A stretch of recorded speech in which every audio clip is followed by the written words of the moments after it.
Assalamualaikum warahmatullahi wabarakatuh. Halo teman-teman semuanya, selamat datang di video pembelajaran psikologi perkembangan bersama saya Jihan Sahlan, mahasiswa Universitas Syekh Kuala, program studi pendidikan guru anak usia dini. Nah, pada video kali ini saya akan membahas tentang perkembangan moral anak usia 6-12 tahun.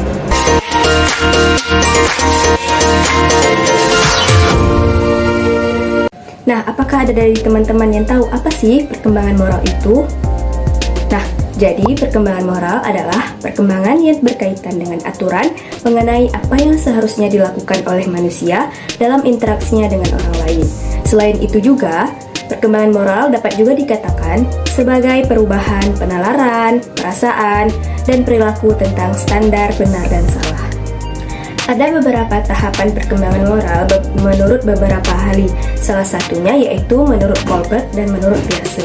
Nah, menurut Colbert, yang pertama itu ada penalaran prakonvensional, yaitu seseorang menilai perihal yang baik dan buruk berdasarkan faktor-faktor di luar dirinya, seperti hubungan sebab akibat, ganjaran, dan hukuman, serta yang menyenangkan dan tidak menyenangkan.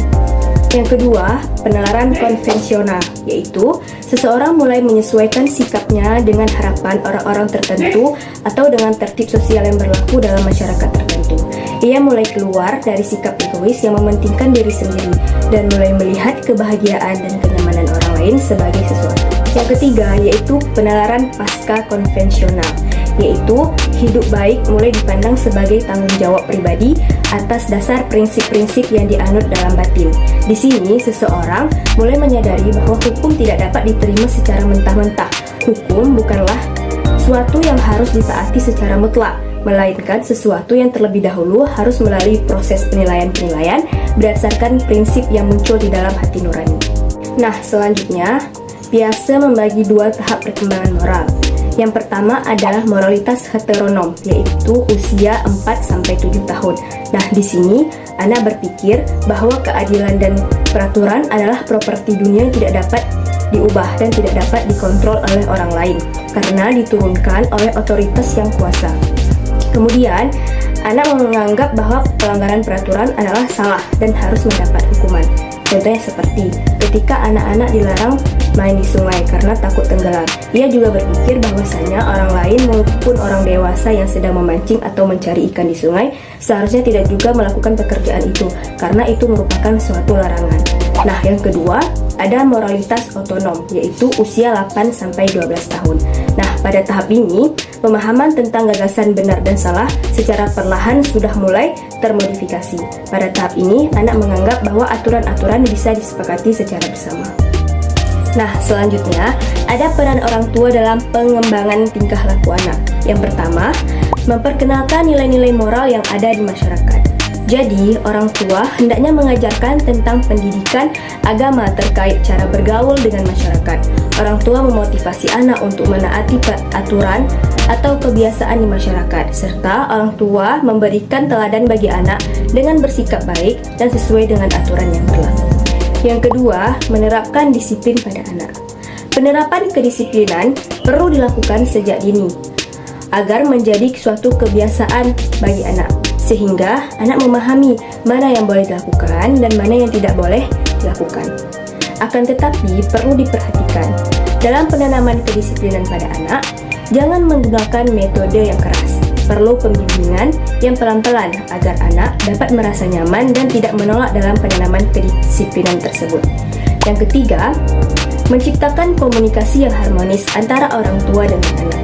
Nah, banyak anak-anak yang sudah beranjak dewasa tidak menerapkan moral yang baik di lingkungannya. Yang salah satu penyebabnya karena kurangnya komunikasi dan interaksi dengan orang tua. Kondisi yang tidak nyaman di rumah membuat anak memberontak di luar rumah. Oleh karena itu, orang tua perlu membina interaksi dan komunikasi yang baik dengan anaknya. Selanjutnya, ada peran guru dalam mengembangkan moral anak. Yang pertama, sebagai model. Figur guru adalah manusia yang dapat dipercaya dan baik perilakunya. Dalam proses belajar mengajar, guru memiliki kapasitas sebagai pendidik, model, atau teladan bagi peserta didik. Kemudian yang kedua, sebagai pembimbing. Fungsi peran dan pembimbing memiliki makna sebagai orang yang memberikan arahan, memandu, dan mendampingi anak dalam melaksanakan program pembiasaan. Sebagai pelatih, pengembangan moral dan nilai-nilai keagamaan sangat membutuhkan pembiasaan, latihan, dan pengulangan pada bentuk perilaku dan perbuatan positif sehingga hal itu menjadi suatu kebiasaan atau habit. Apapun yang diajarkan, dilakukan, dan diucapkan oleh guru bernuansa mendidik dan mampu memberikan keyakinan mendalam bagi kehidupan anak didiknya. Kemudian yang keempat, sebagai motivator. Perjalanan waktu kadangkala membuat kita lesu, lemah, dan motivasi diri menjadi turun. Demikian juga dengan peserta didik. Kita harus pahami bahwa peserta didik juga manusia. Bahkan mereka masih memiliki banyak perbedaan dengan kita sebagai orang dewasa. Untuk memelihara kondisi psikologi seperti itu, pada posisi saat seperti ini, guru berperan sebagai pemberi semangat atau motivator. Stabilitas motivasi peserta didik sangat perlu dijaga dengan baik dan konsisten. Yang kelima, sebagai penilai. Setiap perkembangan dan adanya perubahan dari suatu program pendidikan memerlukan evaluasi. Fungsi evaluasi atau penilaian adalah untuk mengetahui tingkat pencapaian keberhasilan program sekaligus untuk menentukan langkah-langkah perbaikan. Selanjutnya, teman sebaya juga memiliki peran dalam perkembangan moral anak. Jadi, di sini teman sebaya berperan untuk memberikan dukungan sosial, moral, dan emosional bagi anak.